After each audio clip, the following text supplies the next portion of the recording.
Guys, before we jump into this video about the nail gun, I do just want to let you know I have a shorts channel. The first video will be going up today, otherwise tomorrow. I'm super excited to get started with shorts.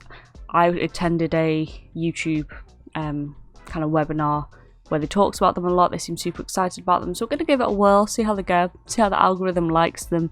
So if you could go over and drop a sub over there so you don't miss it, and support the channel, give me a little serotonin boost, that'd be great.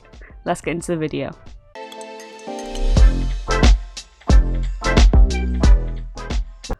What's going on, guys? It's Smudgy here. You'll have to excuse my appearance and voice. I am incredibly tired, but I have got the nail gun gold, so we're going to run through it real quick. Some tips and tricks, because this was a awful gun to level up, just horrendous. And because obviously there's no attachments for it because it's a special weapon, it makes it a little bit more difficult because you know that this is the gun you're going to have to deal with the entire grind. So first up, before we jump into any of the challenges, you're going to want to make sure you have scavenger equipped. It doesn't really matter what else you have equipped in terms of like class setup. Scavenger, just because you have such little ammo, it's really all you need, and then you can run pretty much whatever you want. It doesn't really make a difference.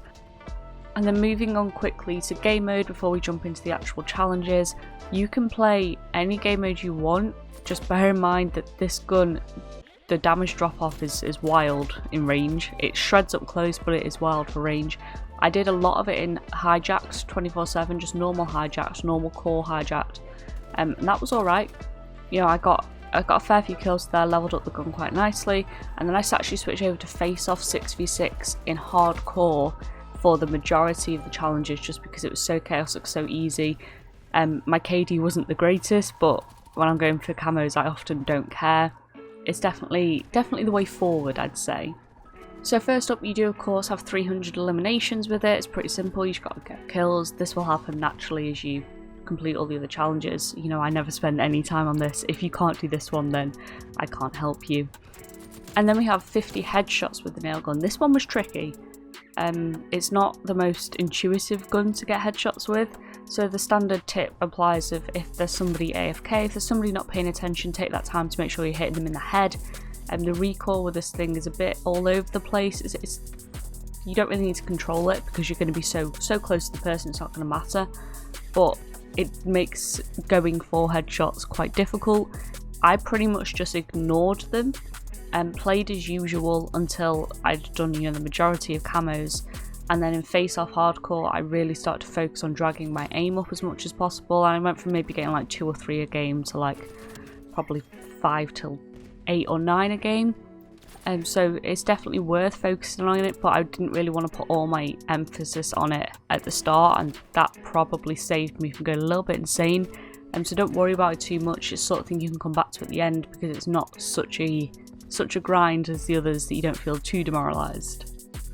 And then you have getting 5 kills without dying 20 times. This can be a bit tricky, and there's kind of 2 schemes of thought behind it. You can go into hijacks or any core game mode you're comfortable in. I'd avoid Nuketown, funnily enough, which just didn't seem to work for the gun. And you can, you know, say if you pick up a couple of kills, you play it super slow, super slow, maybe with the field mic up. You literally just sit back, wait for them to run into you. You know, you sit around corners, because they're not going to outgun you in a close range environment. They're just not. And they will keep coming back to try and kill you because they will be annoyed, and it's a pretty easy way to pick up 5 kills.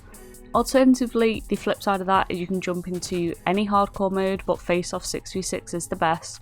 And you will just kind of pick up wild 5 pieces from where enemies are spawn trapped, and I picked up quite a few of these challenges that way. That's definitely something to bear in mind.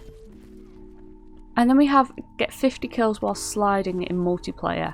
I was really struggling to do this in hijacks just because of the time it takes to kill, and that time isn't very long, but it's just long enough for your slide to kind of run out, and you'll know if you've got the kill because it'll come up with the low blow medal.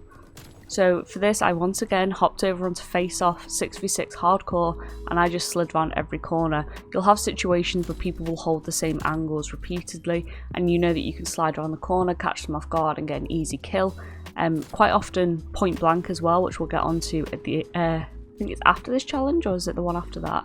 Either way, sliding hardcore's the way to go because you make sure you can one tap someone whilst you're still sliding, and you rack up those kills super easily without noticing a lot of the time. Then we have kill 50 enemies, detected, stunned, blinded, all of that good stuff.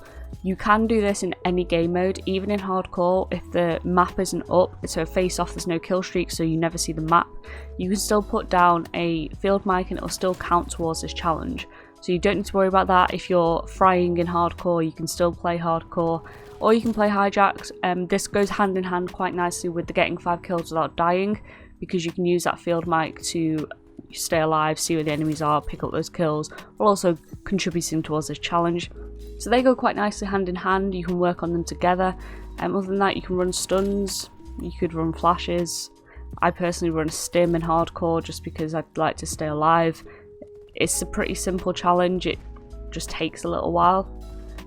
There's nothing really to speed it up other than make sure you actually have the stuff you need equipped. If you are playing core, you could have UAVs and harps and stuff, obviously. It's just making sure you actually have that stuff equipped. And then we have point blank kills, and I notoriously struggle with these. The PPSH was horrendous for them. If you ever watch that guide, I really struggle with point blank kills, and face off was my saviour for this. People seemed intent on just sitting around corners, so like say if the wall is here, they'll sit like here and you can just slide around and it's an instant point blank and low blow sliding kill because you're so close quarters to them. They can't react because you've slid around. It's just an easy kill. Yeah, I powered through these once I started to play face off, and I'm a bit annoyed that I didn't think to play it in some of the other grinds that I've been doing. But yeah, it's a fairly simple one, and it's sort of thing where you'll get a really good lobby for it and you'll rack up, you know, 10, 15, 20 kills, and the next game you'll have a crap lobby for it and you only get 5, but it shouldn't actually take you that many games to complete this challenge specifically. And then we have 2 rapid kills 25 times. This is pretty easy in hardcore or core, and players like to hold hands in almost any game mode at the moment, and the nail gun has enough ammo capacity that you can take on 2 enemies. If you're in hardcore, obviously you could take off 5 or 6, but in core you can probably take up 2 enemies fairly easily. You can clear a room with it pretty easily. This shouldn't be too much of an issue. You've got to play fairly aggressive, you've got to be in the enemy spawns, you've got to be in their faces, you've got to actually force the situation a little bit to make sure you're getting those double kills. Hijacked is a great map for this at the moment because the spawn traps are insane. You can just sit back and let the enemies run out of spawn towards you and they will just keep on coming because they've got nowhere else to go. Otherwise, hardcore, fantastic. Any game mode, face off, of course, I've mentioned it a million times in this video. You can use that. You could probably use Newtown for this if you were desperate. Hijacked hardcore, any hardcore game mode that you're comfortable in, and it should be a fairly easy and smooth ride. You've just got to kind of force the issue, force the spawns to play in the way you want them to. And that is the final challenge. This was a horrendous gun to get gold. I don't think I'll be playing with it regularly. It's a good gun, don't get me wrong. I think I've just ruined it for myself by getting it gold. As always, let anyone else know about any tips you found. Everyone has a different way of doing it, so if you have something unique, let me know in the comments down below. If you did enjoy the video, give it a like, subscribe if you want to find your way back. If you want to go follow my shorts channel that I mentioned at the start of the video, that'd be cool. Thanks. Have a good day. Bye.